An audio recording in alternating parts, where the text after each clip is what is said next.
Boa tarde, pessoal. Tudo bem? Boa tarde, professor. Tudo jóia. Olá, professor. Boa tarde. Boa tarde. Então, Boa tarde, professor.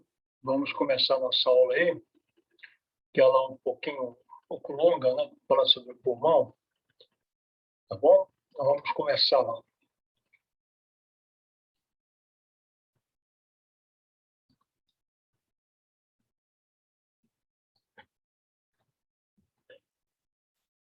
Vamos lá. Então, vocês estão vendo aí? Está tudo direitinho?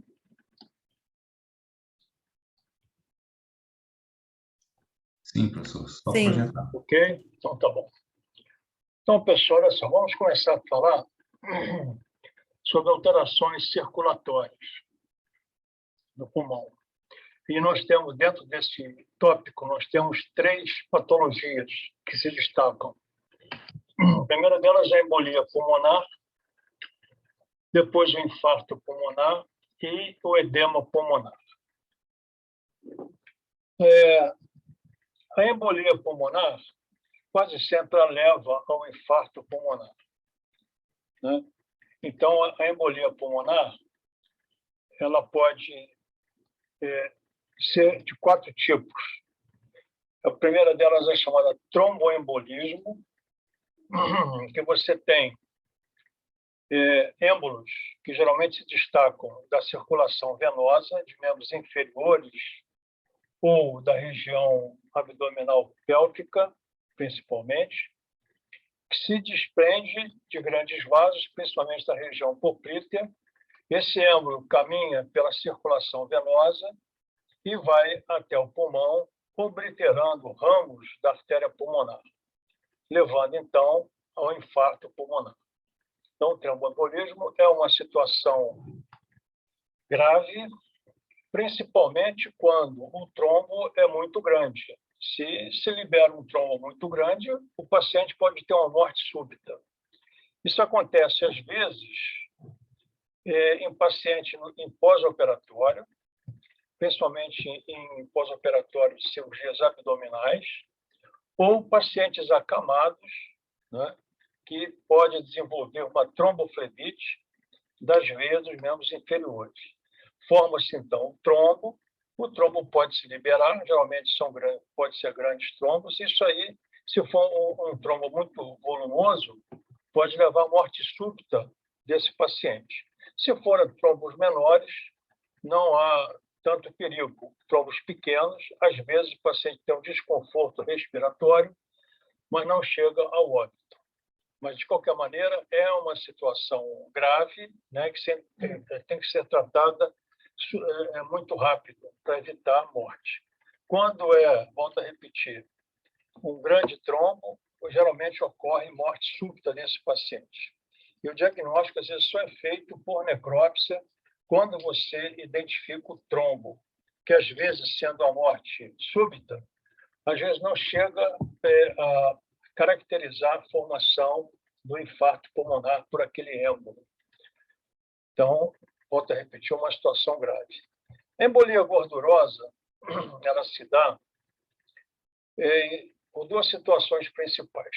Ou por fraturas de ossos longos, de grandes ossos, com liberação da medula gordurosa, da gordura da medula óssea, formando, então, essa embolia gordurosa. Também uma situação relativamente grave, principalmente quando é fratura muito extensa ou são vários ossos fraturados. Pode acontecer isso também. Ou, então, um acidente, por exemplo, uma situação cirúrgica, principalmente na lipoaspiração, pode haver introdução de gordura na circulação sanguínea e levar, então, à formação de embolia gordurosa. É também grave, porém, menos grave até do que o tromboembolismo numa situação de um grande êmbolo. A embolia gasosa, ela se relaciona com o chamado mal dos mergulhadores. É dado principalmente por pequenas bolhas de gás, no gás nitrogênio. Então, o mergulhador, quando vai a grandes profundidades, pela pressão, o nitrogênio fica comprimido. Se ele vem à superfície muito rápido, faz uma descompressão rápida, então aqueles gases, aquele nitrogênio comprimido pela pressão, ele pode se transformar em pequenas bolhas, em miríades de pequenas bolhas de nitrogênio, formar, então, a embolia gordurosa. Essa embolia gordurosa, ela tipicamente, então, é do modo dos mergulhadores, né? E o único tratamento que tem para essa embolia é colocar o paciente numa câmara hiperbárica, aumentando a pressão para dissolver aquele nitrogênio. Tem uma clínica bem... essa embolia gasosa ela dá uma clínica bem interessante, que é dor nas articulações do cotovelo e dos joelhos. Então, cotovelo e joelho dói muito. Por quê? Aqueles pequenos êmbolos de gás vão até a epífise dos ossos longos, formando áreas de necrose, pequenas áreas de necrose na epífise. Então, dói muito, é muito doloroso. E o paciente, às vezes, tem até a chamada posição do lutador. Ele flete os braços e as pernas. Então, ele fica com o braço e perna fletida e com muita dor. Essa é a clínica dessa embolia gasosa. E a embolia amniótica, ela é um acidente obstétrico em que existe introdução de líquido amniótico, né, na circulação sanguínea. O problema dessa embolia amniótica nem é a morte propriamente dita pela embolia, mas o que causa, às vezes, a morte é a diátese hemorrágica. O paciente começa a sangrar muito. Por quê?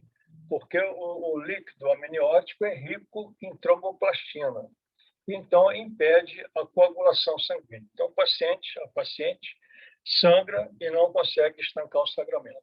Então, essa é uma das complicações dessa embolia amniótica. E o diagnóstico dessa embolia amniótica ela só se faz se você identificar lá no pulmão presença de lanugem de células da epiderme fetal. Então, você identificando, você então fecha o diagnóstico de embolia amniótica. Aqui essa imagem é de um tromboembolismo pulmonar, que você vê um grande êmbolo, um grande trombo, formado aqui. Vou aumentar isso aqui para ficar melhor. Então, o que nós temos aqui é um grande êmbolo, né, dado por uma trombose venosa que se liberou e obliterou esse ramo da artéria pulmonar.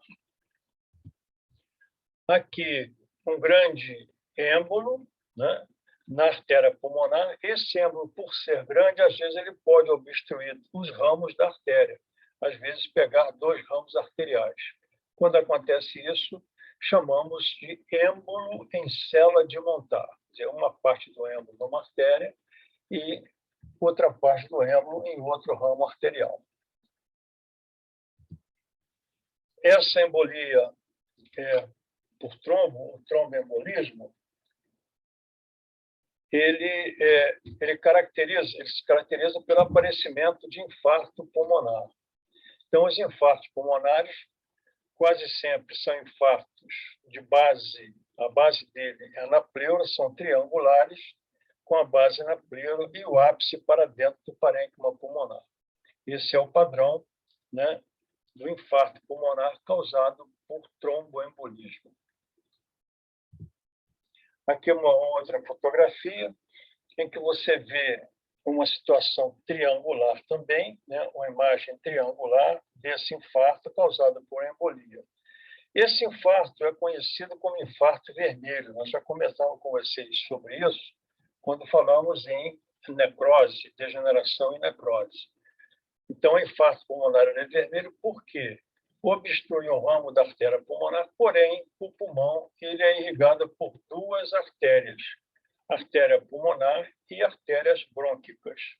Então, você tem quase sempre um sangramento extenso na região central, né, do infarto, e perifericamente você tem um sangramento menos intenso, mais uma congestão. Então, dá essa imagem aqui.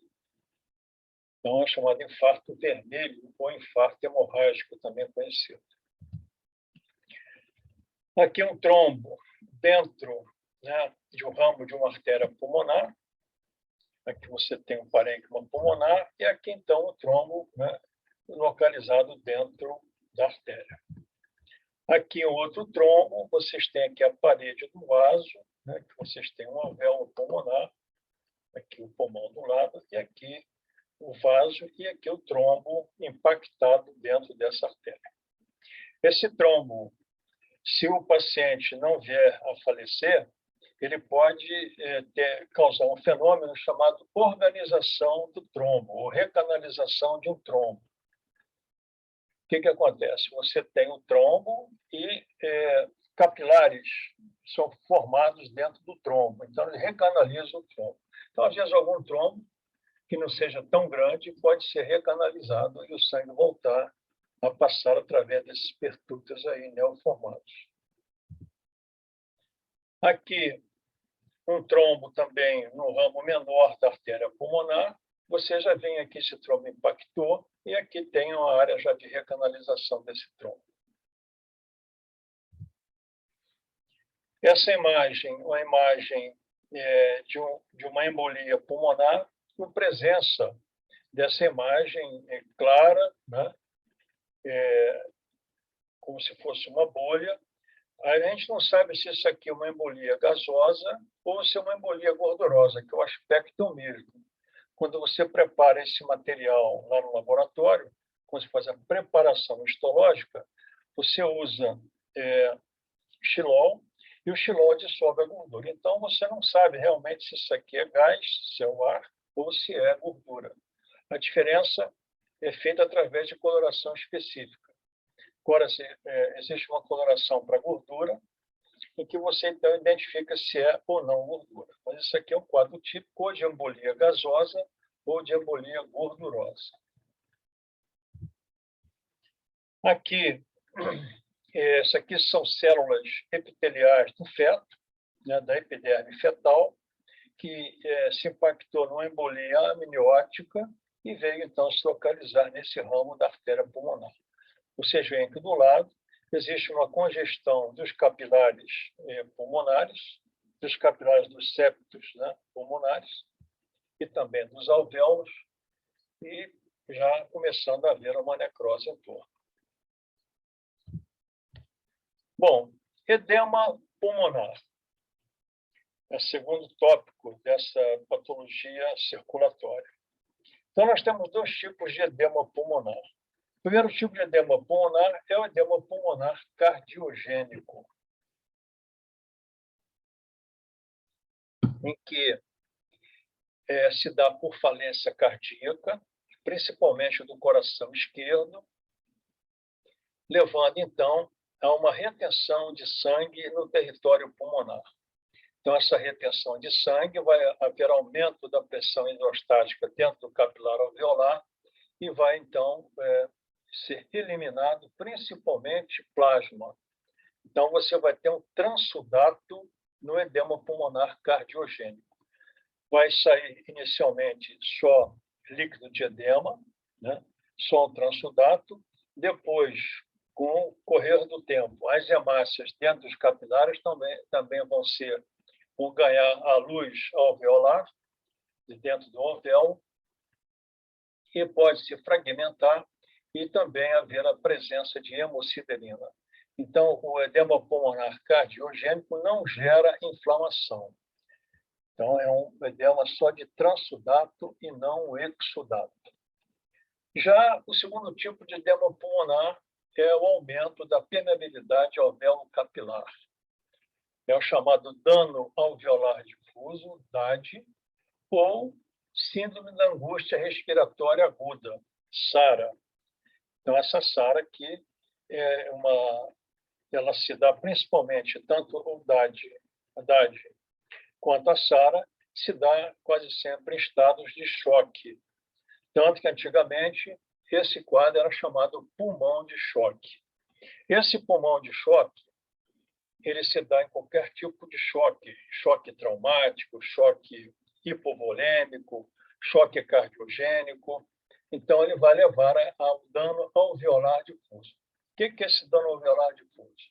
Vai haver uma lesão isquêmica né, do capilar alveolar e também uma lesão isquêmica do pneumócito, principalmente o pneumócito 1, levando, então, ao acúmulo, ao afluxo de neutrófilos, né, provocando uma reação inflamatória aguda, que vai levar de 3 a 4 dias. Então, a primeira fase é a chamada fase exudativa, dessa síndrome da angústia respiratória do adulto, que leva de 3 a 4 dias. Então, o que nós vamos ter nessa fase?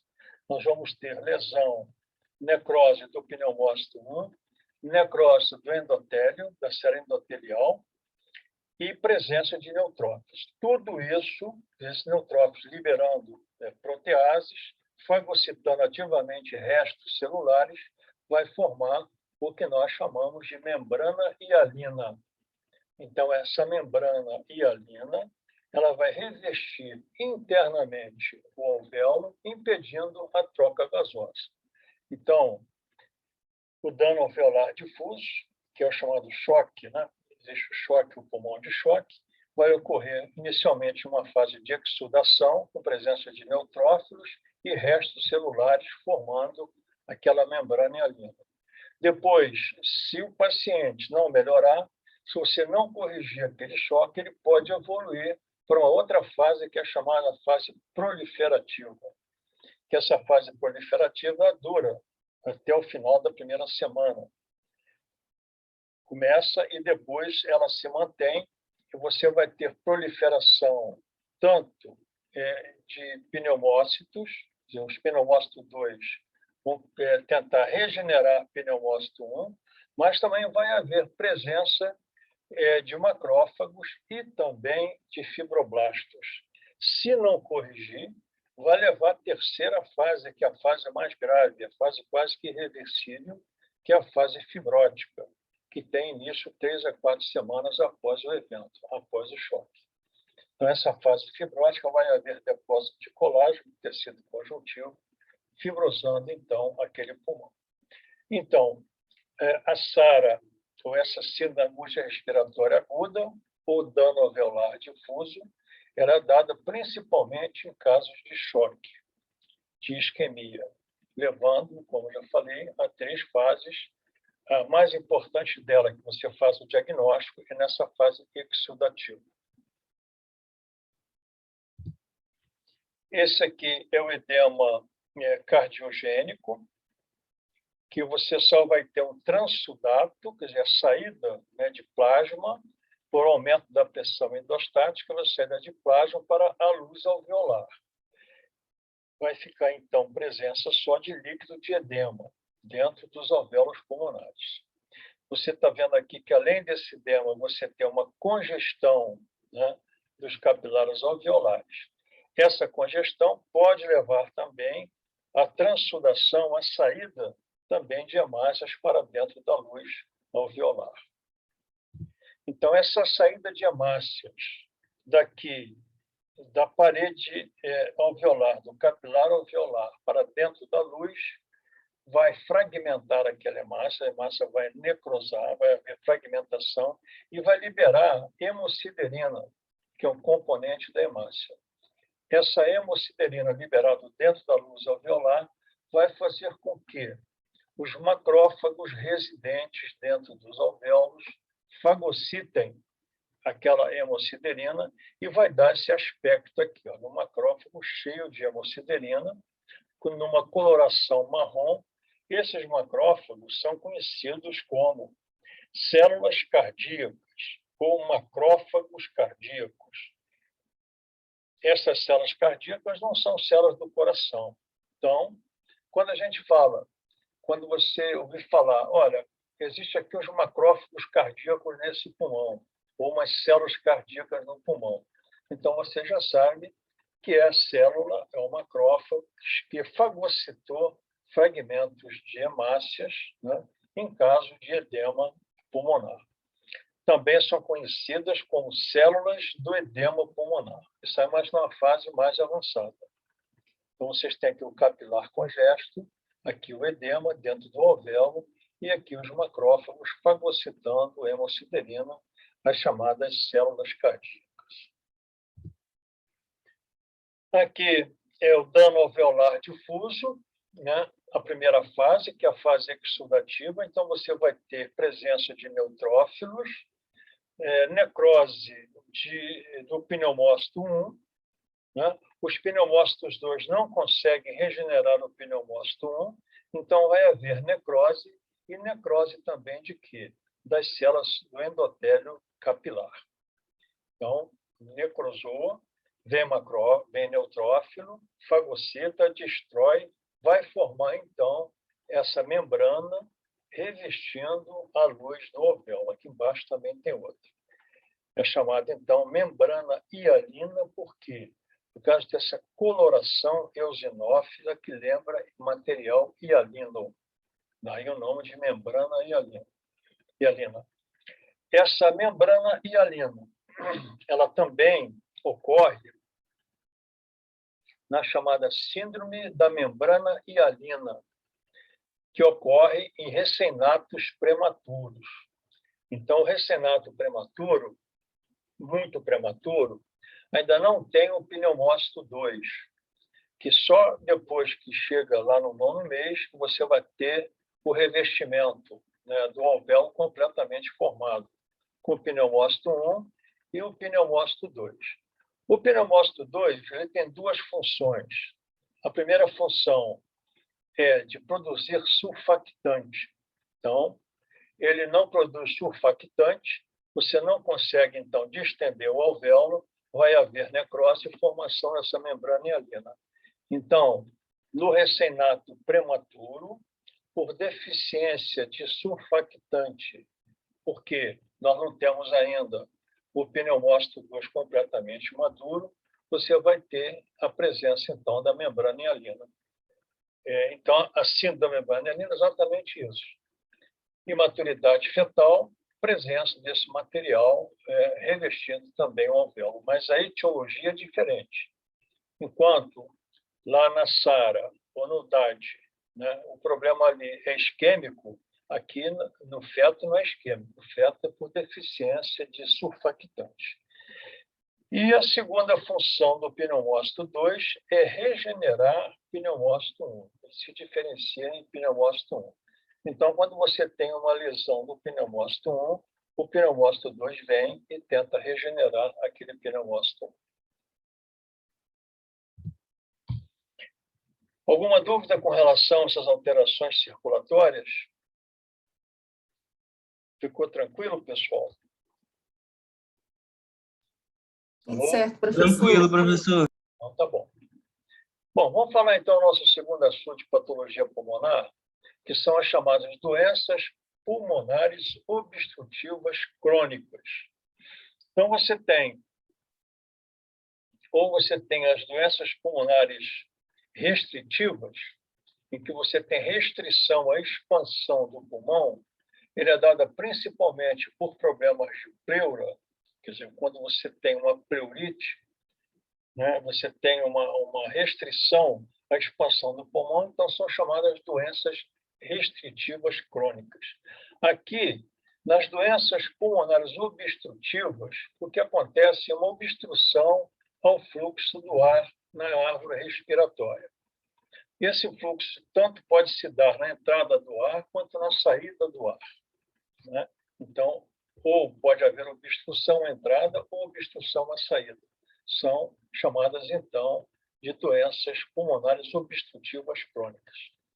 São 4 doenças pulmonares obstrutivas crônicas. A primeira delas é o enfisema pulmonar.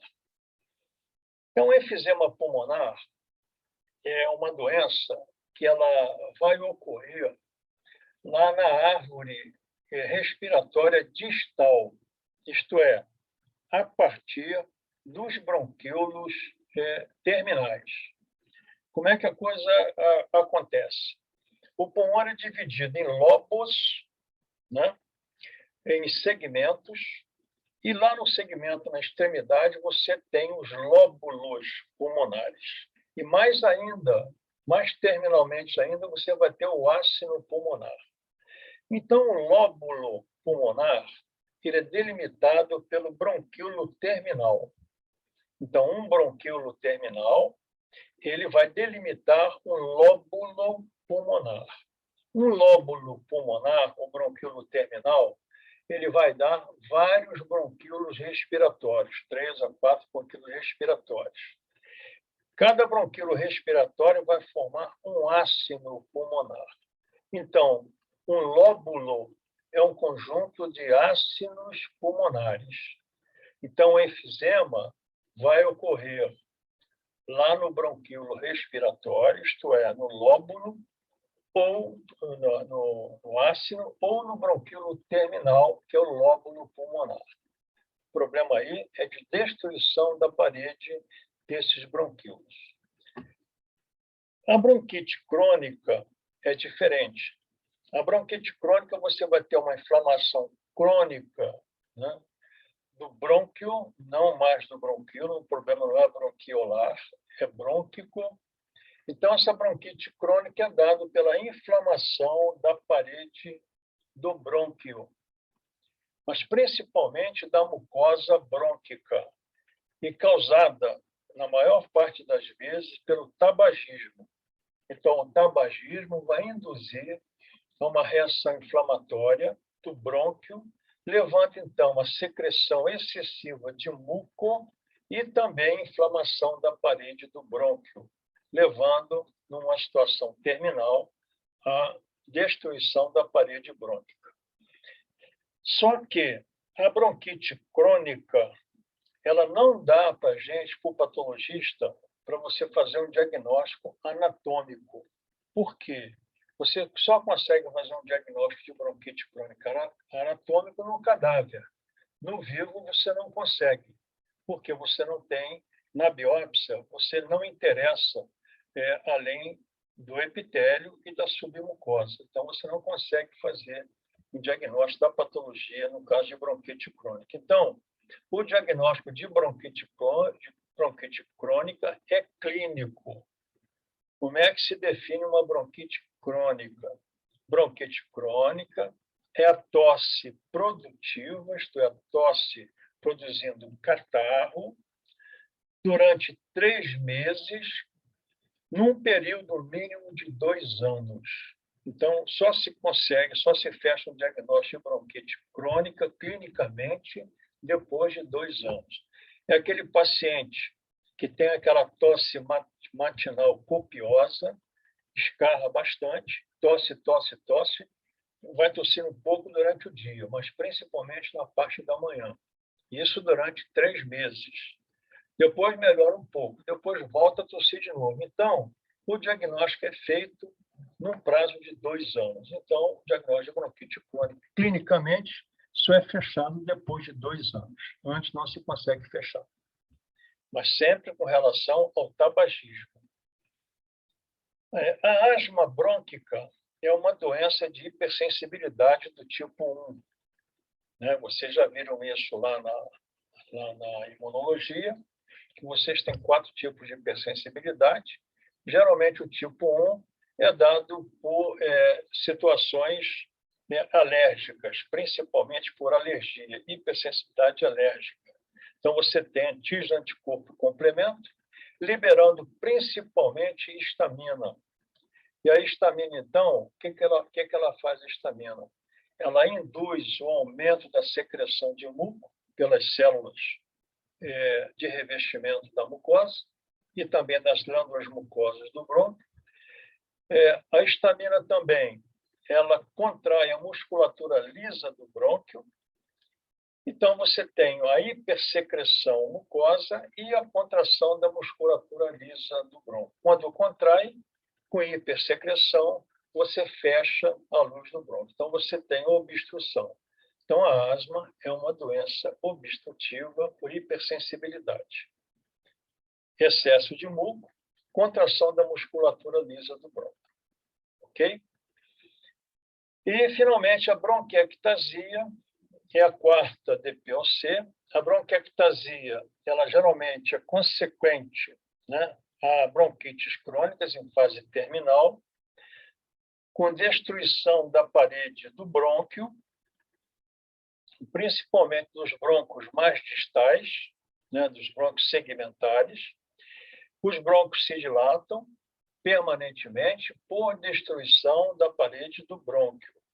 Então, o ar entra e não consegue sair. Então, você aumenta o ar residual naquela área, daquele brônquio destruído.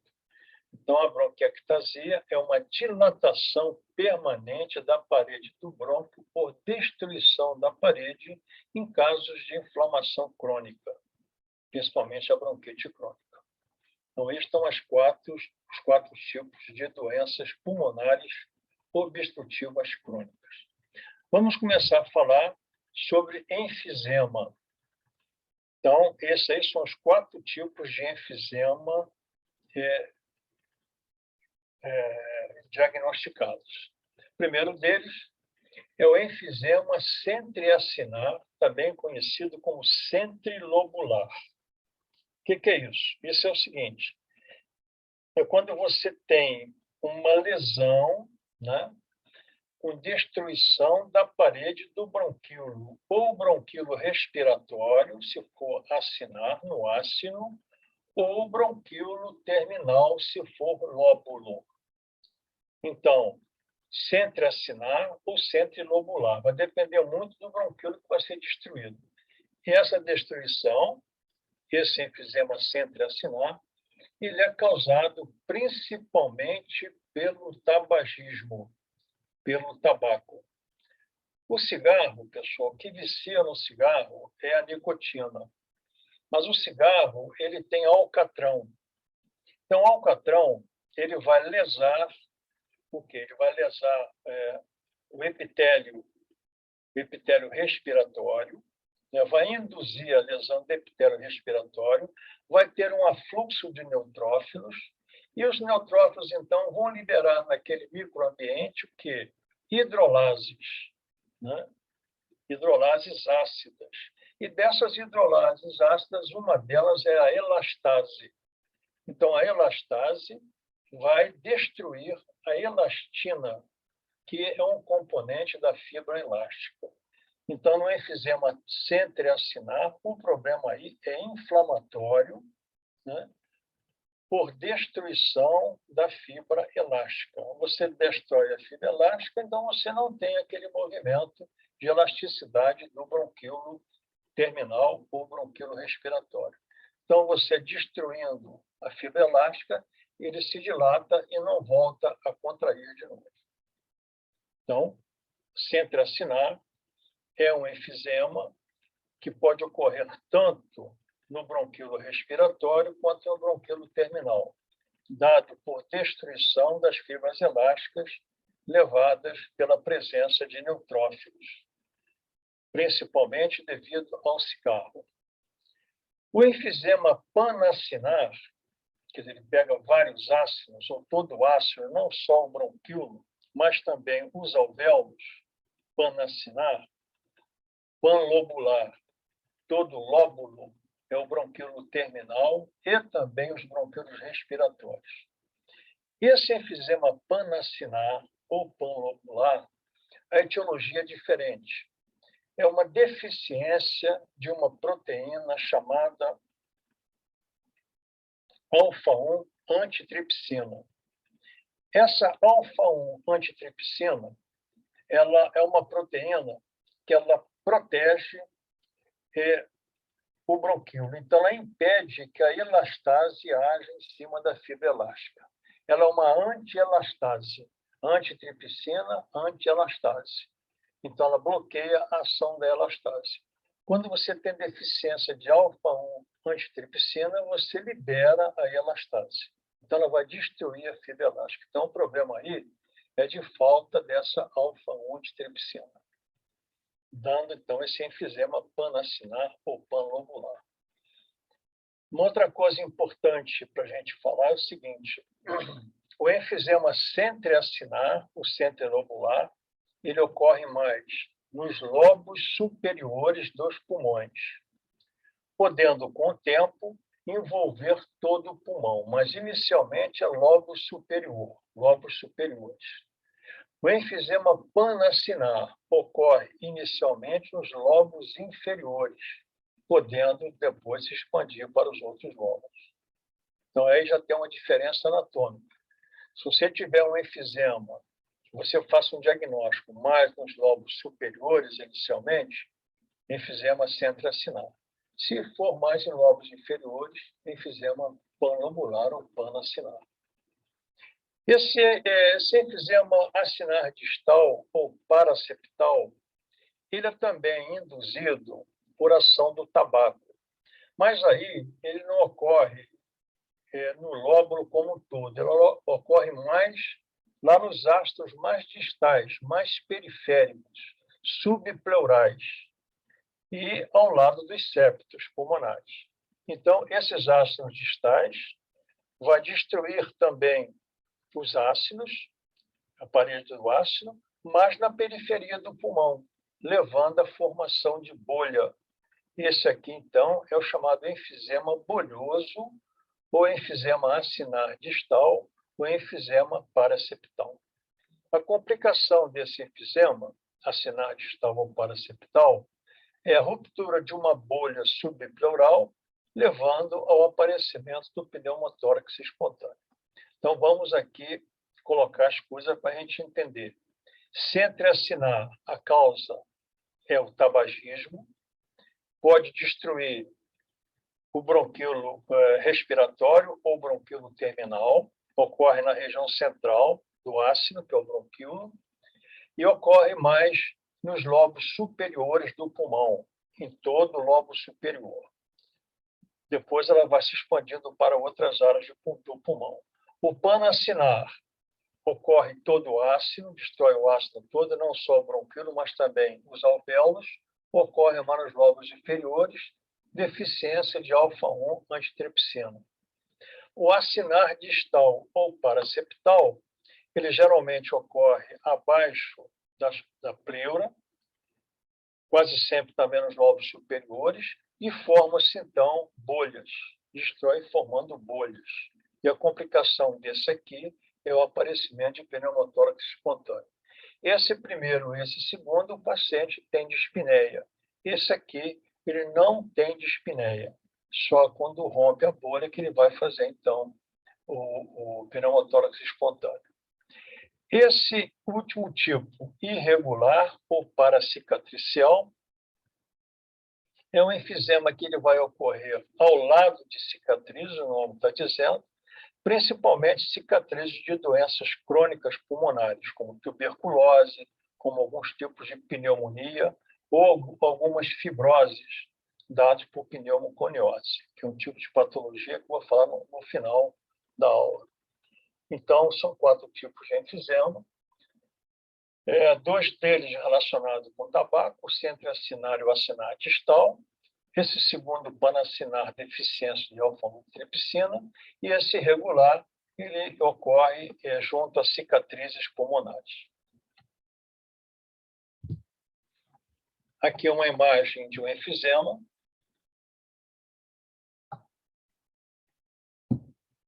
Possivelmente a turma, não sei quem teve aula prática hoje, deve ter visto algumas peças de enfisema. Então, você tem aqui enfisema destruição, isso aqui seguramente é o centro lobular, ele está mais no lobo superior. Então, inicialmente, ele dá pequenas áreas de destruição, né? E vai se dilatando e forma como se fosse uma colmeia. Então, aqui você tem, né, como se fosse um aspecto cribriforme, todo perfurado no pulmão. Aqui o enfisema também, não sei se isso é centroacinar ou centrilobular, ou panacinar, mas esse aqui, às vezes, o enfisema não tem aquela exuberância do anterior, mas também é dado por pequenas dilatações dos ácidos ou dos lóbulos. Aqui vocês têm algumas áreas aqui dilatadas. Então, esse enfisema, quando ocorre em todo o lóbulo, em todo ele, você não consegue distinguir, e o paciente quase sempre tem dispneia, né? Ele tenta respirar e não consegue. Inspira, mas não sai. Aqui é uma imagem de necrópsia, aqui nós temos um enfisema do tipo acinar distal, ou paraseptal, em que você tem a formação de bolhas. Ele é periférico, né, destrói os ácidos ou os lobos na região mais periférica do pulmão e forma, então, essas bolhas de ar grosseiras. Uma bolha dessa rompendo pode levar, então, ao aparecimento de pneumotórax espontâneo. Se a gente observar também, esse enfisema ele ocorre mais nos lobos superiores, poupando os lobos inferiores. O enfisema bolhoso, portanto, é mais de lobo superior. Aqui é uma imagem de um enfisema, já com destruição, além dos bronquíolos, também dos alvéolos. Então, você tem, né, os alvéolos, saco alveolar, muito dilatado, e com o ar residual preservado, você tem um aumento muito grande da pressão de gás carbônico, a PCO2, e uma baixa na PO2 desse paciente. Aqui é uma imagem de uma necrópsia de uma bronquite crônica, em que você tem, às vezes, uma hiperplasia e, às vezes, uma destruição do epitélio brônquico, e aqui o infiltrado inflamatório, né? Linfocítico, uma inflamação crônica com a congestão vascular. Então, esse paciente é aquele paciente que o diagnóstico em vida só se faz clinicamente, naquela situação, num período mínimo de 2 anos. Então, 3 meses consecutivos, né, 3 meses, com tosse produtivo, né, febrícula às vezes, por um período mínimo de 2 anos. Aí você consegue fazer o diagnóstico de bronquite crônica, sempre relacionado com tabagismo.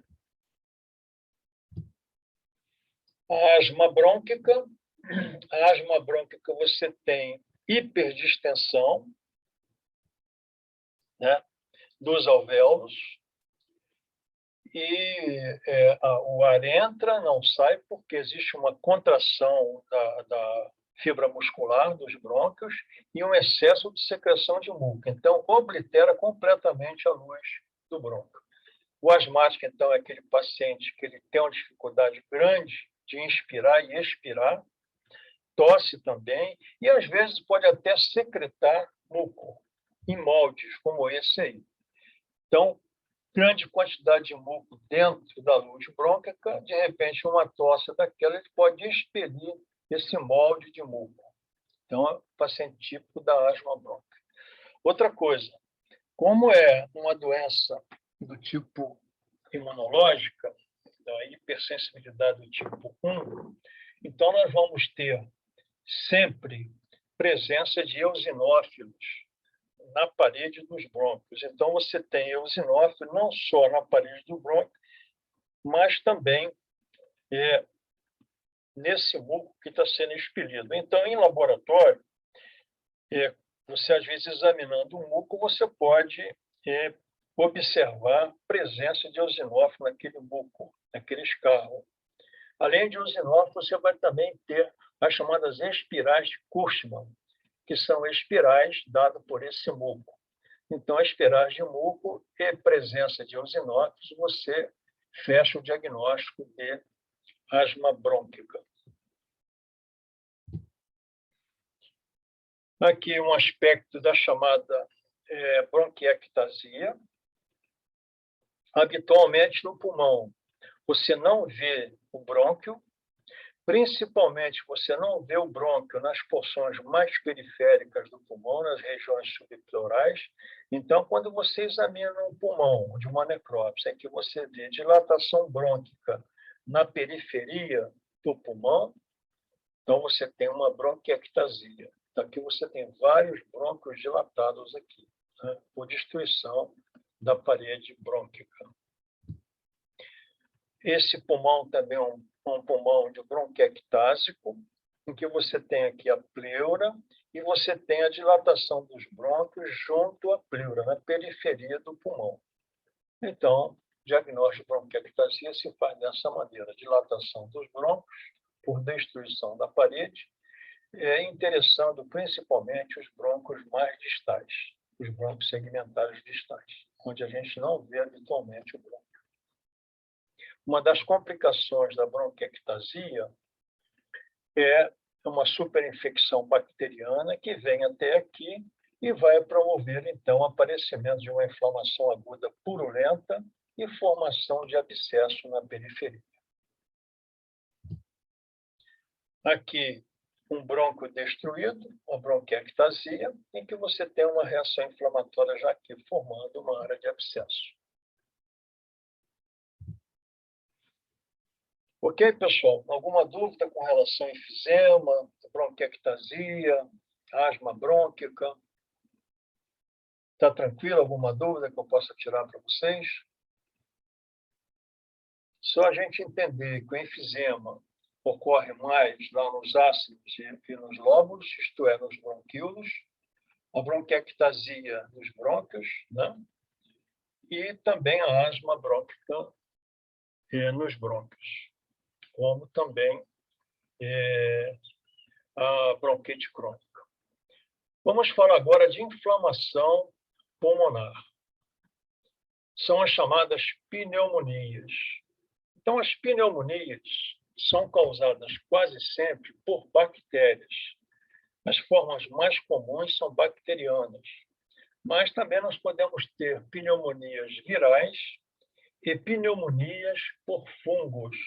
Então, a pneumonia é uma inflamação do pulmão. Dependendo, né, do local anatômico em que está acontecendo essa pneumonia, nós podemos classificá-las em broncopneumonia, se ela ocorrer principalmente lá nas regiões mais periféricas, nos lóbulos e nos ácidos, isto é, nos bronquíolos terminais e bronquíolos respiratórios. Ela se inicia quase sempre nos brônquios, mas a inflamação, junto com as bactérias, vai até a periferia, formando nódulos e ácidos lá na periferia. É a chamada lesões ácido-nodular do pulmão. Então, a broncopneumonia, que quase sempre ela é bacteriana, broncopneumonia.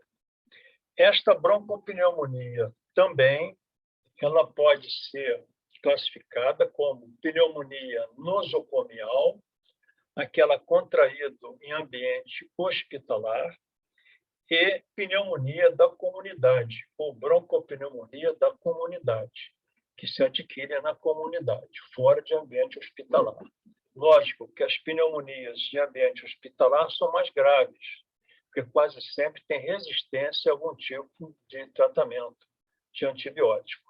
As da comunidade são graves também, mas menos graves que a pneumonia nosocomial ou também hospitalar. Outra coisa importante é o seguinte: essas broncopneumonias, como eu já disse, bacterianas, começam nos brônquios e vão se estendendo e vão se localizar principalmente lá nos ácidos e lóbulos, nos bronquíolos. Quase sempre nas porções inferiores dos pulmões, nas bases pulmonares e nas porções posteriores das bases. Então, a broncopneumonia é lá na periferia, nas bases e nas porções posteriores. Algumas broncopneumonias são causadas por bactérias piogênicas, isto é, aquelas que produzem pus, principalmente os Staphylococcus aureus. Então, essas broncopneumonias também podem ser classificadas quanto à sua etiologia. Então, você pode chamá-la de pneumonia estafilocócica, pneumonia estreptocócica e por aí vai. Então, você pode classificar as pneumonias como broncopneumonia, né? Dependendo do local, lobar ou intersticial. Daqui a pouco eu falo nessas duas. Você também pode classificá-la como pneumonia da comunidade e pneumonia nosocomial. E também pode classificá-la dependendo da sua etiologia, pelo tipo de bactéria. Pneumonia por fungos, pneumonia bacteriana, você pode dizer que é estafilocócica, quando é causada pelo estafilococcus, estreptocócica, quando é por estreptococcus, etc., etc. A pneumonia lobar, o nome está dizendo, ela vai ocorrer no lobo pulmonar, pulpando o outro lobo pulmonar. É bem interessante isso. Essa pneumonia ela é causada por duas bactérias principais, ou pelo Streptococcus pneumoniae, que é o pneumococo, ou pela Klebsiella pneumoniae. São as duas bactérias que causam com maior frequência a pneumonia lobar. Então, essa pneumonia lobar, ela envolve todo o lobo do pulmão, causada por essas duas bactérias que eu citei principalmente. Essa pneumonia lobar, ela vai evoluir se você não interferir com antibiótico terapia em 4 fases bem distintas, 4 fases evolutivas bem distintas. Primeira fase é a fase de congestão, a segunda fase é a fase de hepatização vermelha, a terceira fase, hepatização cinzenta, e a quarta fase, resolução. Antigamente, as pessoas levavam, às vezes, com uma pneumonia lobar de 12 a 15 dias, gravíssimo. Ele estava toxêmico, quase à morte. De repente, na última fase, passava a última fase, ele voltava à normalidade. Então, dizia até que o paciente estava voltando do túmulo. Era a pneumonia que estava voltando do túmulo. Evoluiu em 4 fases. Hoje, a gente não vê essas 4 fases. Por quê? Porque introduz antibiótico e você combate a bactéria numa dessas fases. Ok? Essa pneumonia intersticial, quase sempre, ela tem uma etiologia viral. Então, ela ocorre no interstício pulmonar. Ela no tecido de sustentação do pulmão, no interstício. Dificilmente ela vai envolver o alvéolo. Só envolve o alvéolo se houver uma complicação com a pneumonia bacteriana. Então, é a pneumonia da gripe, pelo vírus da influenza, pode causar essa pneumonia intersticial. Existem outras pneumonias virais, né?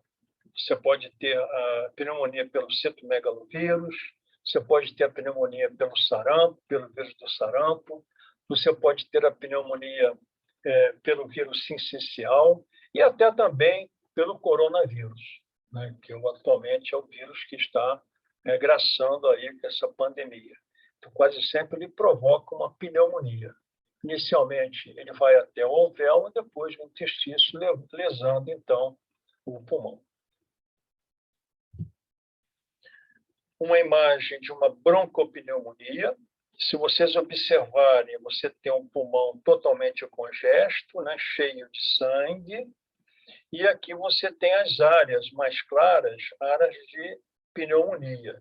São áreas nodulares, né, que vão se localizando nos lobos inferiores, principalmente nas porções posteriores.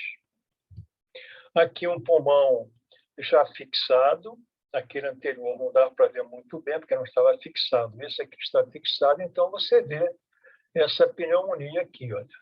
Pequenos nódulos que vão se juntando, vão se coalescendo, dando nódulos maiores. A isso, nós chamamos de consolidação pneumônica. Na radiologia, o pessoal da radiologia, o paciente está com consolidação pneumônica. Então, são áreas de consolidações da broncopneumonia, nódulos e ácios, lóbulos e ácios envolvidos. Aqui já começamos a ver que é diferente essa pneumonia. Você vê esse lobo aqui está relativamente normal e esse lobo aqui está doente, totalmente envolvido. Então, é bem nítida a diferença de um lobo para o outro lobo. Então, esse aqui é a pneumonia lobar envolvendo todo o lobo. Já está aqui na fase de hepatização cinzenta. Esses pacientes com esse tipo de pneumonia, ele pode morrer ou na fase da hepatização vermelha ou da hepatização cinzenta. Por que tem esse nome? Porque o lobo ele fica com a consistência de fígado. Daí o nome de hepatização. Então, essa aqui é hepatização cinzenta. Outro exemplo, você tem essa parte superior normal e a parte inferior com hepatização cinzenta da pneumonia lobar, ou é causada pelo pneumococo, pelo Streptococcus pneumoniae, ou pela Klebsiella pneumonia. A diferença entre um e outro é que a Klebsiella ela tem na sua superfície externa bacteriana presença de muco. Então, a pneumonia, a broncopneumonia causada pela Klebsiella, ela tem um aspecto assim meio mucoide quando você corta o pulmão. Na pneumonia pelo Streptococcus pneumoniae, pelo pneumococo, você não tem aquele aspecto do mucoide.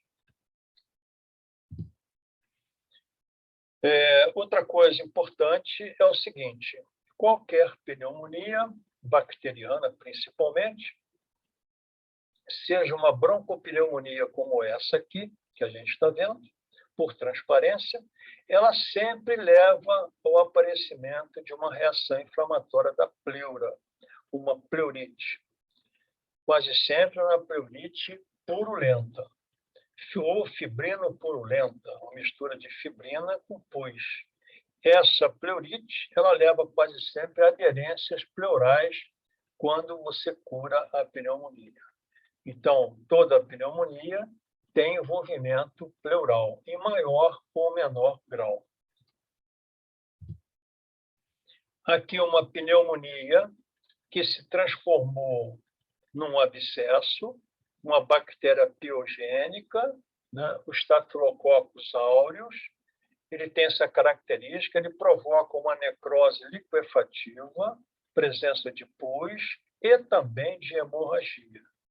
Então, quando você tem a presença de um abscesso, né, você quase sempre, no caso de uma pneumonia, que tem várias consolidações pneumônicas, você pensa, então, numa pneumonia por Staphylococcus aureus, principalmente, uma bactéria piogênica. Uma outra coisa que eu vou comentar com vocês é o seguinte: o abscesso pulmonar é uma coleção purulenta localizada no parênquima pulmonar. Se essa bactéria, essa pneumonia, fizer uma pleurite purulenta, ela pode se localizar aqui na pleura, nesse espaço pleural, e vai provocar a presença de pus no espaço pleural. A presença de pus no espaço pleural é chamado de empiema. Então, vamos entender. Pus no parênquima, formando áreas abscedadas, áreas assim de grande quantidade de pus, abscesso. Pus na pleura, presença de pus na cavidade pleural, empiema. É diferente. Então, a pneumonia pode dar também um empiema.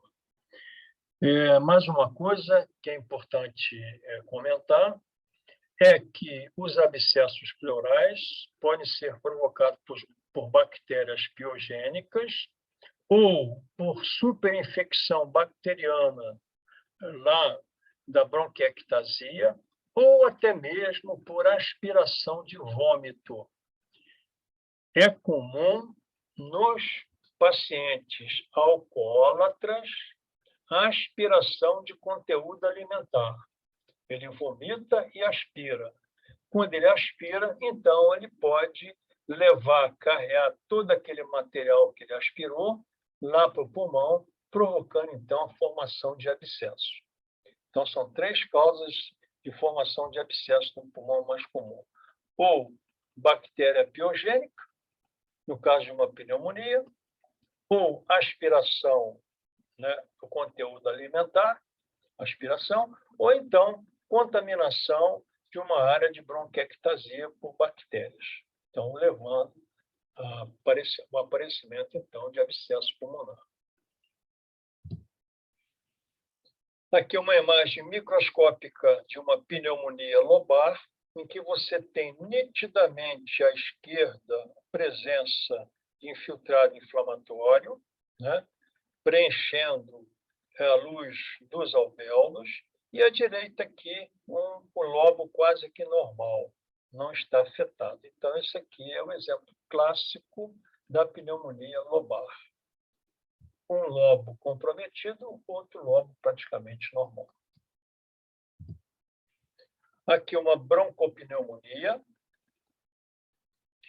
a reação inflamatória se localizando nas porções mais periféricas da árvore respiratória. Aqui tem vários alvéolos envolvidos, possivelmente é um ácino, né, que são um conjunto de alvéolos, e aqui um bronquíolo respiratório. Mas, se a gente entender, se a gente pensar que um alvéolo se comunica com outro através dos chamados poros de Kohn, existem os poros entre os alvéolos, poros de Kohn.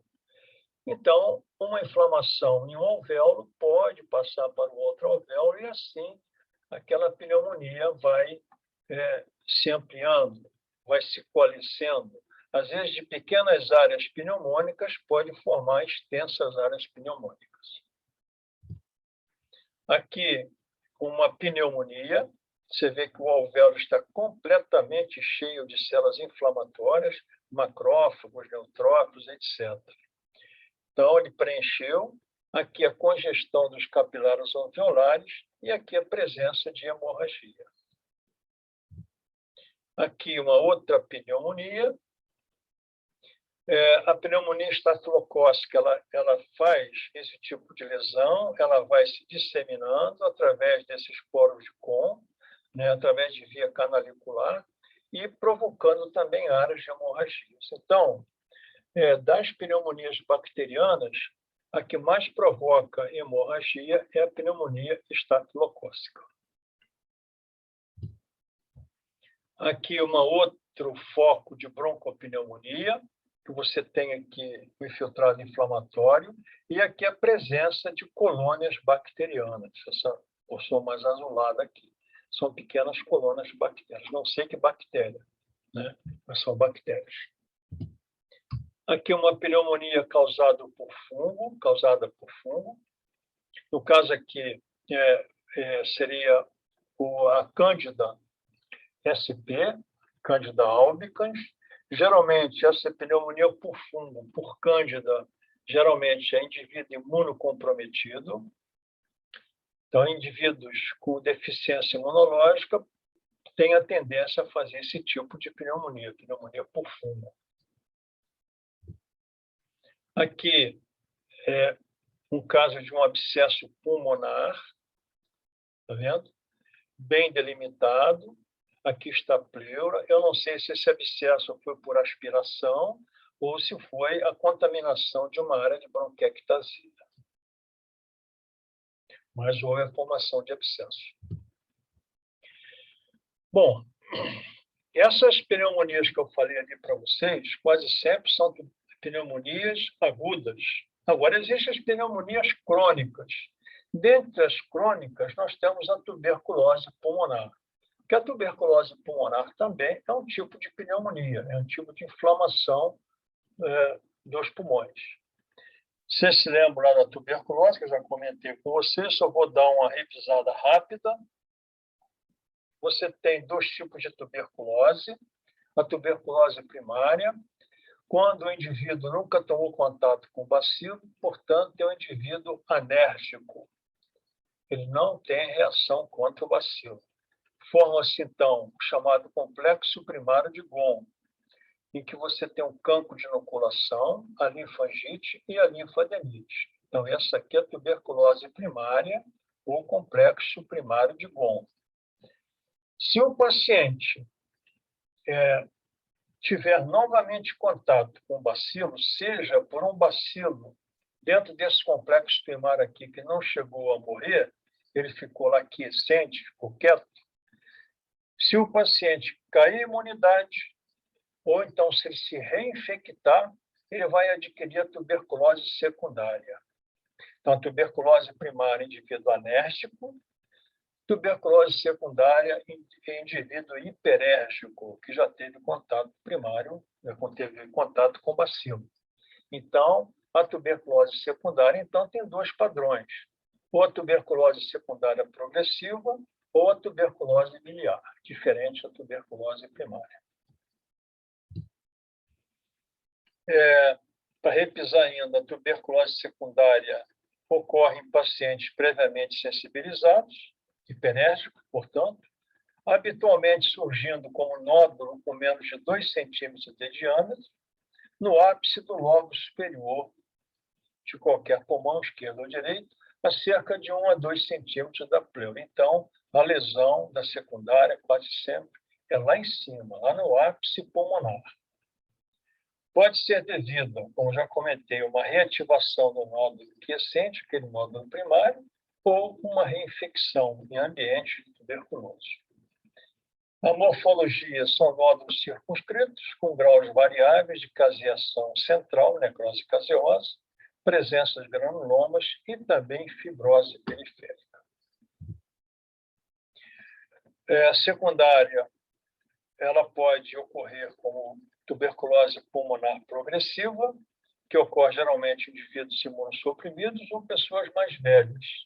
Aqueles nódulos apicais vão se expandindo, né, destruindo o pulmão e vaso, criando uma cavidade irregular e provocando sangramento, que é a hemoptise, podendo se disseminar por via canalicular, linfática ou vascular sanguínea. A cavidade pleural, como em todas as pneumonias, é envolvida e pode desenvolver derrames pleurais serosos, empiema tuberculoso ou pleurite fibrosa obliterante. São as complicações dessa tuberculose progressiva. A doença pulmonar biliar, quando só ocorre no pulmão, os bacilos entram nos vasos linfáticos, caem na circulação e voltam ao pulmão, lesando exclusivamente o pulmão. A tuberculose miliar também ela pode se disseminar para outros órgãos e é uma tuberculose gravíssima. Quando se dissemina para vários órgãos, a tuberculose gravíssima, quase sempre o indivíduo vai ao óbito. Umas imagens de tuberculose, vocês já viram isso, mas eu vou mostrar novamente. Esse aqui é o cancro de inoculação, com nódulo de Ghon. Aqui a linfadenite. A linfangite a gente não vê porque ela é microscópica. Então, o conjunto de cancro de inoculação, linfangite e linfadenite caracteriza o complexo primário de Ghon. A tuberculose secundária, né, ela ocorre geralmente no início, lá no ápice, vai destruindo, formando cavidades, se disseminando por via canalicular através dos próprios brônquios e envolvendo outras áreas do pulmão, levando, então, a uma forma de pneumonia crônica. Se vocês observarem que também tem áreas de consolidação pneumônica da tuberculose. Ela vai envolver o pulmão inteiro. Formas destrutivas. Aqui a tuberculose miliar, pequenos nódulos, diminutos nódulos, semelhantes a milhos ou milhetes, são pequenos milhos na Europa, levando então à formação dessa tuberculose disseminada por via sanguínea, chamada tuberculose miliar. Forma grave, gravíssima. Essa imagem também é bem ilustrativa da formação cavitária, né, da tuberculose secundária. Então, formação da caverna, né, com uma fibrose em torno, e aqui também a presença de envolvimento pleural, levando à fibrose pleural, que é conhecida como paquipleuriz. Então, formação de caverna e paquipleuriz é típico da tuberculose secundária, forma cavitária, cavernosa. Aqui a imagem radiológica, vocês já viram isso, mas eu vou repetir. A gente vê bem nitidamente aqui uma caverna com fibrose em torno. Microscopicamente, o granuloma da tuberculose, formado por células gigantes multinucleadas, em forma de ferradura, chamadas células gigantes de Langerhans. Em torno, nós temos as chamadas células epitelioides, que são macrófagos modificados, e na periferia, presença de linfócitos. Então, formação de granulomas é típico da tuberculose, esse tipo de granuloma. Também pode levar a necrose caseosa, que também é patognomônica da tuberculose. Às vezes, nós vemos granulomas, como esses aqui, que não têm células gigantes. Às vezes não aparece. Mas, se você vê necrose caseosa, então você fecha o diagnóstico de tuberculose. Aqui uma pneumonia intersticial. Vocês veem que os alvéolos estão relativamente preservados e a inflamação está ocorrendo aqui no tecido de sustentação, no interstício pulmonar. Então, tuberculose intersticial, ele é bem comum e típica principalmente do vírus da influenza. Ocorre essa pneumonia intersticial. Aqui o outro vírus, que é o chamado citomegalovírus. Ele invade o pulmão, os macrófagos residentes pulmonares fagocitam o vírus, ele se introduz dentro do núcleo daquele macrófago e forma essa inclusão viral bem grande. Daí o nome de citomegalovírus. Megalo porque é grande. Então, uma inclusão viral grande dentro do núcleo do macrófago. Pneumonia por citomegalovírus. Aqui, uma outra pneumonia do chamado vírus sincicial. É um vírus grande também, vocês estão vendo aqui, mas ao contrário do citomegalovírus, ele ocorre mais no citoplasma, induzindo, então, a proliferação do macrófago e a formação de vários núcleos, formando um sincício. Daí o nome de vírus sincicial, da pneumonia do vírus sincicial. Ok, pessoal? Alguma dúvida com relação a isso? As pneumonias? Está tranquilo? Tá tranquilo, professor. Então, Tranquilo. Tá, então, já posso fazer questão na prova para vocês disso, né? Então, tá bom. Vamos lá. Questão fácil, hein, professor? Não, mas vai ser fácil. Ah, pode fazer, mas bem fácil, bem tranquilo. Tá bom. Olha só, o próximo assunto nosso em patologia pulmonar são as chamadas pneumoconioses. O que é uma pneumoconiose? Pneumoconiose é a presença de corpo estranho, principalmente minerais, no parênquima pulmonar, se dando quase sempre por aspiração, né, desse material mineral. Então, nós temos, entre outras, tem várias outras pneumoconioses, mas essas aqui são as que são mais importantes. A primeira delas é a antracose. Nós já vimos até, talvez, isso aí em pulmão, não sei se vocês viram, o pessoal que teve aula prática hoje se viu essa antracose. A antracose é dada pela poluição ambiental. É a precipitação de carvão dado por motores de combustão. Então, o pessoal que vive em grandes centros sempre tem antracose. A antracose, habitualmente, não causa problema. Então, né, aquele carvão lá da antracose não causa problema. Então, fica o pulmão quase marcado negro, né, pintado de preto, mas não causa grandes problemas. Mas já a pneumoconiose dos mineradores de carvão, essa aí causa problema, porque é um carvão mineral, né, carvão proveniente de motores a combustão. Essa pneumoconiose, esses mineradores ficam lá nas minas de carvão, lá embaixo, na profundidade, e aquele carvão mineral fica em suspensão lá dentro da mina. Então, o pessoal, às vezes, eles têm equipamentos de proteção individual, mas às vezes não usam, ou aquele ambiente é muito pesado e ele acaba aspirando aquele carvão mineral.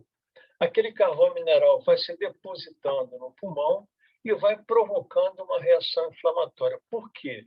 Aquele carvão mineral não é absorvido. Então, ele provoca uma reação inflamatória e uma fibrose.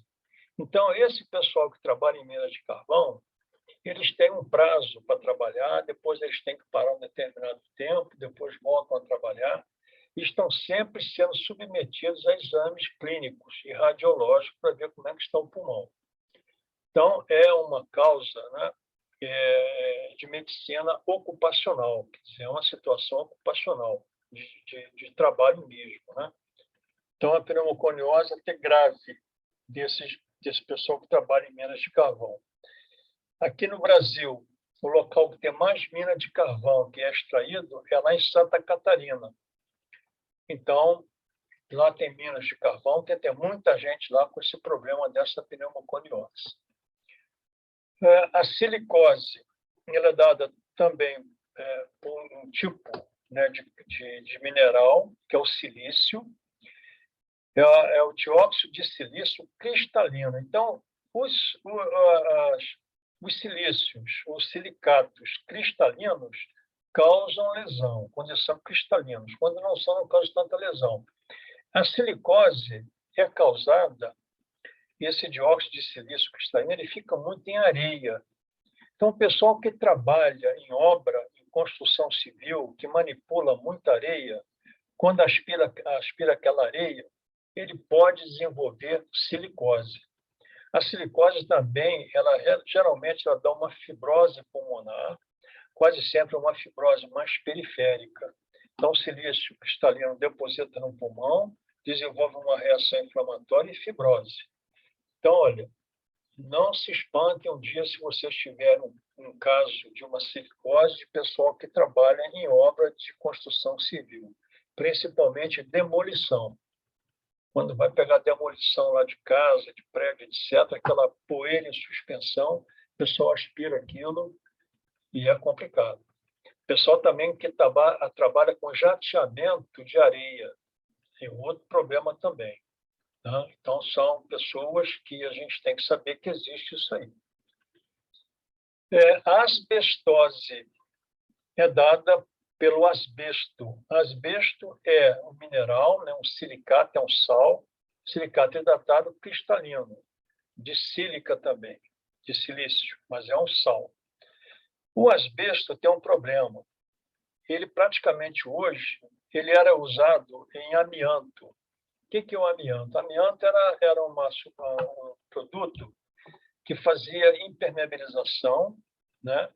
E proteção contra calor, contra frio, etc. Então, o amianto é muito usado para fazer roupa, etc. Né? E hoje está sendo abandonado exatamente por causa da asbestose. Qual é o problema da asbestose? A asbestose, quando a pessoa que trabalha com amianto, trabalha com esse silicato hidratado de cristalino, eles aspiram aquilo, pode dar fibrose e, principalmente, câncer. Então, asbesto provoca câncer. E dois tipos de câncer principais. Primeiro, o câncer da pleura, que é o chamado mesotelioma pleural, e segundo é o carcinoma pulmonar. Então, desses quatro aqui, o que está envolvido no aparecimento de câncer é a asbestose. Esses dois, minerador de carvão e silicose, é fibrose pulmonar. E a antracose não dá uma clínica exuberante. Aí, carvão, mineral, tá? Ele não é reabsorvido, provoca uma reação inflamatória, fagocitada por macrófagos, liberam também fagossomos, que têm hidroases ácidas, provoca reação inflamatória e, finalmente, provoca fibrose pulmonar. Aqui, o asbesto, ele também não é absorvido, né? Provoca uma reação inflamatória com presença de células gigantes, tipo corpo estranho, e aí levando a fibrose pulmonar. E daí também levando ao aparecimento de câncer. Então, fibrose e câncer é a asbestose. E aí um aspecto do asbesto, né? É um silicato, né, hidratado. E o que acontece? Ele tem esse aspecto meio ferruginoso porque ele absorve pigmento férrico oriundo de hemácia. Quando a hemácia é destruída, aquele silicato ele absorve pigmento férrico e dá esse aspecto meio marrom, um aspecto ferruginoso. Aqui, novamente, então ele vai para a pleura, dando fibrose e provocando o aparecimento de câncer. Ok? Alguma dúvida com relação a esse pneumoconiose, pessoal? Tranquilos? Tranquilo, professor. Tranquilo, professor. Vamos embora. Vamos encerrar, então, com as neoplasias pulmonares. Neoplasias pulmonares. A primeira delas é o amartoma pulmonar. É uma lesão benigna. O que é o amartoma? Amartoma é um tumor formado por componentes do próprio tecido. Vamos entender isso aí. Então, quando você tem um amartoma, geralmente é um nódulo tumoral circunscrito, constituído por quê? Por fibras musculares lisas que o pulmão tem, por cartilagem que o pulmão tem e por epitélio que o pulmão tem, células epiteliais. Então, o amartoma é um tumor benigno constituído por células do próprio tecido. O teratoma, que é um outro tumor, é diferente. O teratoma ele é originado de células quase que embrionárias, células primitivas. Então, o teratoma tem várias linhagens de células que não a daquele tecido. Então, se nós tivéssemos um teratoma pulmonar, nós poderíamos ter, no mesmo teratoma, presença de cartilagem, presença de osso, presença de tecido nervoso, de tireoide. Então, o teratoma é diferente. São vários tipos de tecido. O amartoma, não. São vários tecidos do próprio órgão. Esse amartoma, portanto, é uma lesão benigna, né, do pulmão e que tem um aspecto radiológico que é o chamado sinal da moeda, como se fosse uma moeda. Ele é redondinho como uma moeda. Então, para o radiologista, sinal da moeda significa amartoma. Tá bom? Agora, vamos para os tumores malignos. O carcinoma epidermoide espinocelular é também conhecido como carcinoma das células escamosas. Esse tumor, ele se origina quase sempre nos brônquios fontes, nos brônquios maiores, nos brônquios centrais. Dificilmente vai para a periferia, mas vai na região central do pulmão, próximo ao hilo.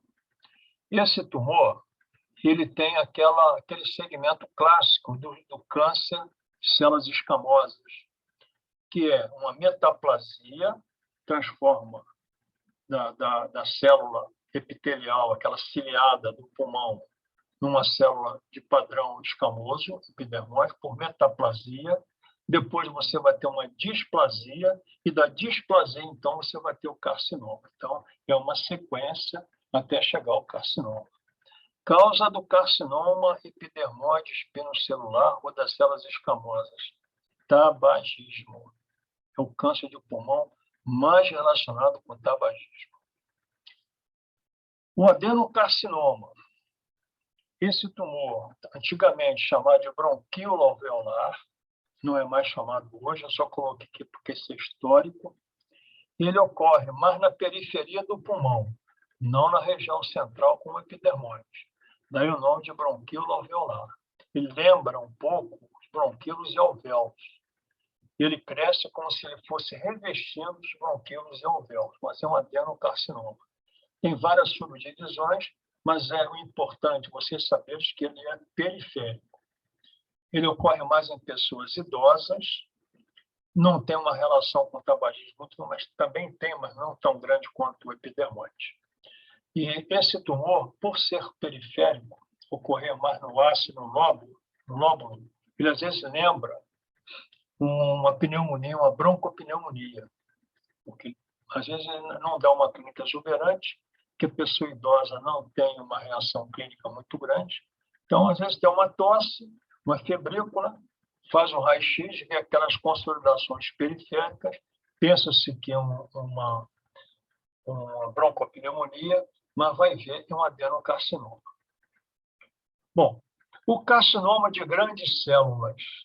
Esse carcinoma de grandes células, ele é um tumor que se origina também daquelas células de revestimento lá do brônquio. Ele tem uma atividade endócrina. Então, ele às vezes secreta hormônio. É um tumor de malignidade intermediária, esse aqui também, epidermoide, esse aqui também, e tem essa característica, às vezes secreta hormônio. Esse carcinoma de pequenas células, ou células pequenas, antigamente era chamado carcinoma tipo Oaticel. Oat significa aveia, grão de aveia. Então, as células parecem o núcleo dela com grão de aveia. São células pequenas, um pouco maiores que os linfócitos. Isso é um tumor altamente maligno. De todos eles, é o mais maligno. Quando a pessoa tem um carcinoma de células pequenas, dificilmente ele escapa. Então, ele vai... Se você fizer o diagnóstico, você tem que avisar que ele não deve ter cura. Provavelmente não vai ter cura, porque é muito maligno, esse tumor aqui. É também um tumor que ele dá muita síndrome paraneoplásica. O que é isso? São síndromes endócrinas devido ao câncer. Quase sempre dá um síndrome, tipo síndrome de Cushing, síndromes até de hormônios sexuais, etc. Então, dão as chamadas síndromes paraneoplásicas. Esse carcinoma de pequenas células. Tá? O tumor carcinoide também é um tumor de origem neural, neuroendócrina. Só que tem uma característica. Esse tumor ele produz histamina e serotonina. Então, esse tumor carcinoide ele tem uma síndrome chamada síndrome do carcinoide, que também, às vezes, ele produz isso. E o carcinoide pulmonar pode produzir. Esse tumor carcinoide, na verdade, a gente não sabe se ele é um tumor verdadeiramente maligno ou benigno. Fica bem limítrofe. Você, às vezes, não sabe. Você tem que ter alguns dados ali de morfologia celular para você dizer se ele é benigno ou maligno. Então, às vezes você tem que esperar a evolução para ver se vai dar metástase ou não. E o mesotelioma ocorre na pleura, no mesotélio pleural, tumor maligno que vem lá da asbestose, tá? Relacionado com asbesto. Então, são esses tumores aí. Esse aqui é o primeiro benigno, os demais malignos, com exceção do carcinóide, que você não sabe se ele é benigno ou maligno, vai depender da morfologia do tumor, pode ter um comportamento benigno ou maligno, tá bom? E os outros todos malignos. Esses pequenas células altamente malignas. Uma outra coisa importante, esse tumor aqui, o epidermoide, o de grandes células, principalmente, eles têm um tropismo muito grande para dar metástase cerebral e cerebelar. Então, às vezes, o paciente tem um tumor pequeno e abre o quadro com a síndrome neurológica, ou convulsão, ou alteração de equilíbrio, etc. Então, às vezes, o tumor abre o quadro com manifestação neurológica. Tá bom? Amartoma, presença de cartilagem, presença de fibras musculares rudimentares aqui e presença de epitélio brônquico um pouco, não muito desenvolvido. Aqui está melhor. Então, isso aqui é um tumor nodular, benigno, tirou, acabou, não tem problema. Um carcinoma epidermoide, tá vendo? Aqui, quase sempre central, ou brônquio fonte, ou brônquio segmental, mas brônquio grandes brônquios. Ele tem uma característica, ele cresce para dentro da luz, obstruindo a luz do brônquio, ou ele infiltra. Quando infiltra, ele pode acontecer isso com ele. Ele estava aqui, infiltrou, foi infiltrando, e aqui provocou necrose, e às vezes forma uma necrose liquefativa. Então, às vezes, no raio-x, você vê uma área, uma massa grande tumoral, com uma área liquefeita no interior dele.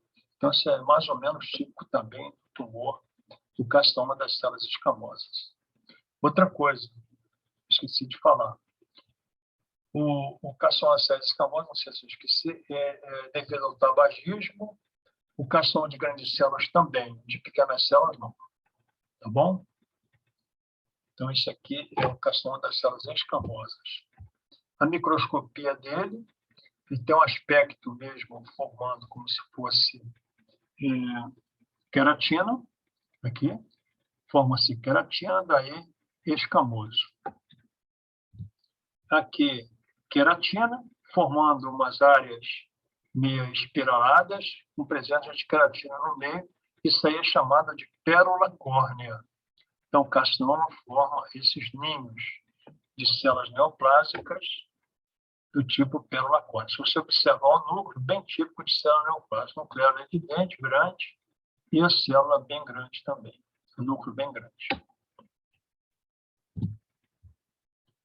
Aqui, outro carcinoma das células escamosas, uma tomada diferente.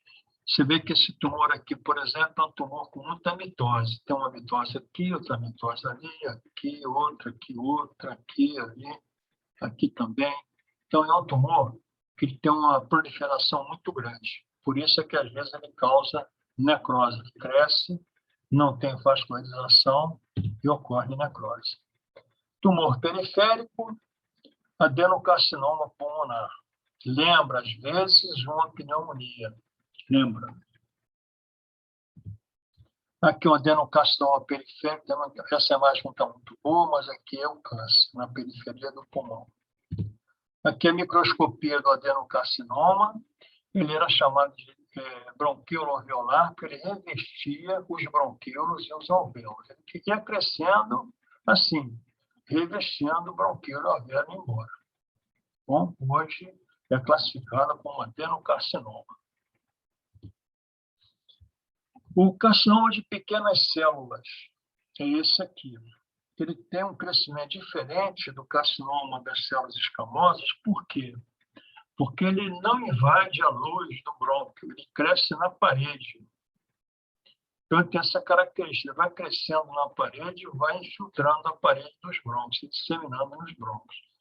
É um tumor, tem um aspecto mais sarcomatoso do que carcinomatoso, né? É um aspecto em carne de peixe, que é o aspecto mais de sarcomas do que dos carcinomas, mas é um carcinoma.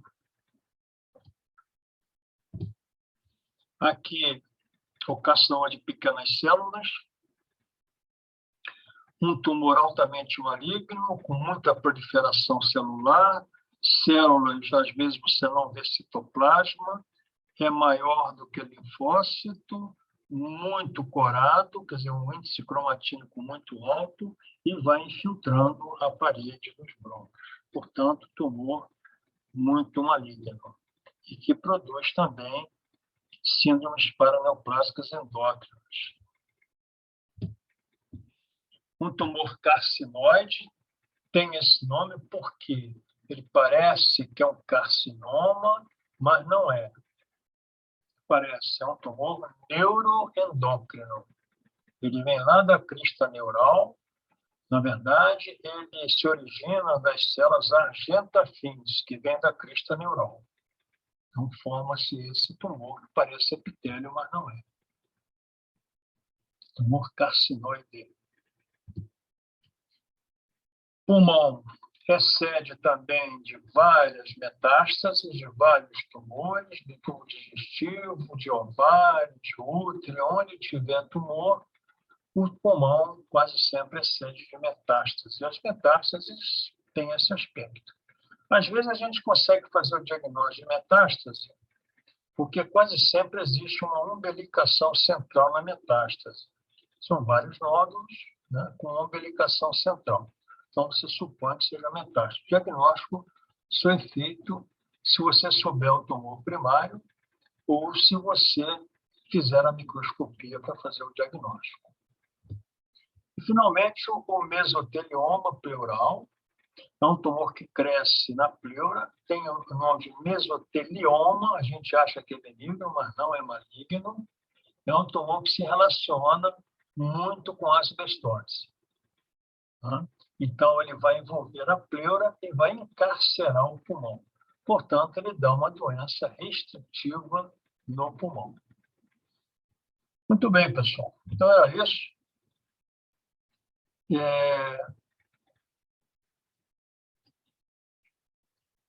Agora, vocês têm alguma dúvida com relação à aula? Está tranquilo? Tranquilo, professor. Está tudo bem? Então é o seguinte, Tranquilo, professor. tá, se tiver alguma dúvida, estou aqui para tirar agora.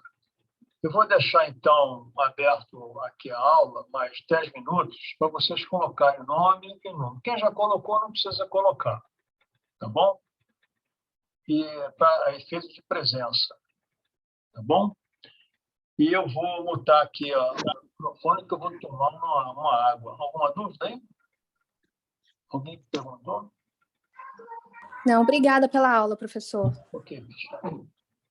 Ô, professor, a questão da prova, como é que ficou? Ficou que eu não vou mexer na questão da prova, não. Eu já avisei para o pessoal de Vassouras, porque aquela questão do fígado do paciente com alcoolismo, né? Agora não estou me lembrando muito mais.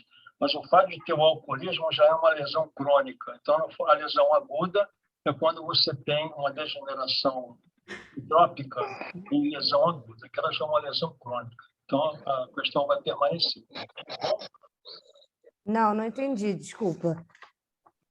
Mas não A serve, questão vai ter o quê? Não vai ser anular? anulada. Não vai ser anulada. Bom, Tá, e a questão que a gente mandou para o senhor da selectina e integrina? olha, essa eu não vi. Quem me mandou essa? A professora encaminhou para o senhor, eu mandei para Para ela? outra Eu vou professora. ver. Isso, aí ela falou que ia encaminhar e o senhor ia Tá decidir. bom, eu vou ver. Então tá bom, Vou eu responder vejo para com você. ela então. Tá bom, então, bom. obrigada, viu? Ô, professor, Oi. mas o senhor pode explicar essa questão para a gente? Essa questão da integrina? De quem? Da integrina? Essa questão da... A integrina, professor. Olha só, pessoal, eu não estou me lembrando exatamente da questão. Eu não estou com Se o ela. senhor quiser, eu leio para o senhor aqui. Então, pode ler para mim. Tá. Uma criança de 6 anos de idade tem história de infecções recorrentes causadas por bactérias piogênicas, Uhum. incluindo Staphylococcus aureus e Staphylococcus pneumoniae. Isso. Uhum. As infecções são acompanhadas de uma leucocitose neutrofílica. O Uhum. exame microscópico de uma amostra de biópsia obtida de uma área de tecido mole necrótico mostrou a presença de micro-organismos, porém, um número bem pequeno de neutrófilos. Qual molécula é responsável pela maior suscetibilidade dessa criança à infecção? Aí a nossa dúvida foi justamente porque a questão da adesão, as duas moléculas estão relacionadas, né, de selectinas e de integrinas. Sim. E aí a gente queria considerar as duas, porque o gabarito saiu selectina, mas também não tem como esse neutrófilo infiltrar no tecido se a integrina não fizer adesão, né? A selectina atrai, Tá. essas moléculas de neutrófilos vão para a Quem está integrina. falando aí? Quem está falando? Tainá. Então, eu vou fazer o Isso. seguinte. Eu vou ler essa prova com calma. Vou ler essa prova hoje, tá? E respondo certo. vocês através do... Aí vou dar uma explicação técnica. Agora acabei a aula, eu realmente não tenho condição de responder agora, nesse momento, tá? E Não, tá certo. A gente até mandou um e-mail explicando, aí seria bom se o senhor pudesse conferir na caixa da professora Marília, né? Marina, se o senhor conseguiria achar o e-mail, porque o e-mail está tudo explicadinho, tentando considerar as duas questões, A e B, selectina e integrina, tá bom? Tá bom. Obrigada, professor. Boa tarde. Tchau. Tchau. Boa tarde. Tchau. Professor, Ô, professor, Oi. vai lá, pode Luísa. falar. Vai. Pode falar. Ô, professor, quanto à outra, ela não vai nem mudar de gabarito, não? Vai ficar a degeneração gordurosa mesmo? Não foi lesão gordurosa que eu falei. Sim, Ah, não, porque o gordurosa. gabarito que saiu. Do alcoolismo, exatamente. Mas vai ficar com degeneração, metamorfose gordurosa. Mas então, lá não fala que o formato da célula é balonizado e o balonizado Sim, não é hidrópico? mas olha só, o formato, ok? Tem um aspecto uniforme. Tanto tem degeneração hidrópica, quanto tem também a degeneração gordurosa. A célula fica com aspecto em balão. Ok? Então, eu não vou mudar eu não vou anular essa questão, não. Tá? Essa outra Entendi. eu vou estudar, vou ler direitinho para depois responder para vocês. Beleza. Ok? Tá, professor, então a gente fica aguardando essa questão aí da selectina e da integrina. Uma explicação, não precisa anular, é só explicar para a gente. Vou explicar, tranquilo, vou explicar. Talvez até na semana que vem eu vou ver e explico durante a aula. Que eu vou dar Porque a elaboração da questão ficou muito, da pergunta ficou muito confusa, entendeu? Aí levou a gente a ficar bem dividido. Sim. Tá bom. Tá bom? Tá bom. Ok, então. Obrigado. Nada, tchau. Professor, Oi. o senhor tem como lançar as faltas no TOTVS para nós, fazendo favor? Doutora, eu vou lançar os 2 meses que estão faltando, de setembro e de outubro. E é que eu estava aguardando os professores me mandar as frequências. Me vão mandar hoje ou amanhã, tá bom? Vou lançar isso essa semana ainda. Tá ok? Tudo bem, professor. Obrigado, valeu. E outra coisa, posso fazer outra pergunta também, por favor? Oi? Posso fazer outra pergunta? Pode. Quantas aulas que eu posso faltar da sua disciplina? O senhor As saberia me aulas, dizer? você pode faltar 25% das aulas. Você tem que ter 75% de frequência. Beleza, mas seria o equivalente a quantas aulas? O senhor saberia me dizer, não? Também eu não sei. Você tem que ver de acordo com a aula do mês. Quantas aulas no mês. Ou são Tá, 4 e aí calcular os 75, 25%. Tá, beleza, que pode faltar. Tudo bem, tá? Obrigada, hein? 5% de frequência e 25% de falta. 25% de falta, tá. Tá bom? Tudo bem, obrigada, hein? Nada. Tchau. Ótimo, tchau, tchau. Tchau.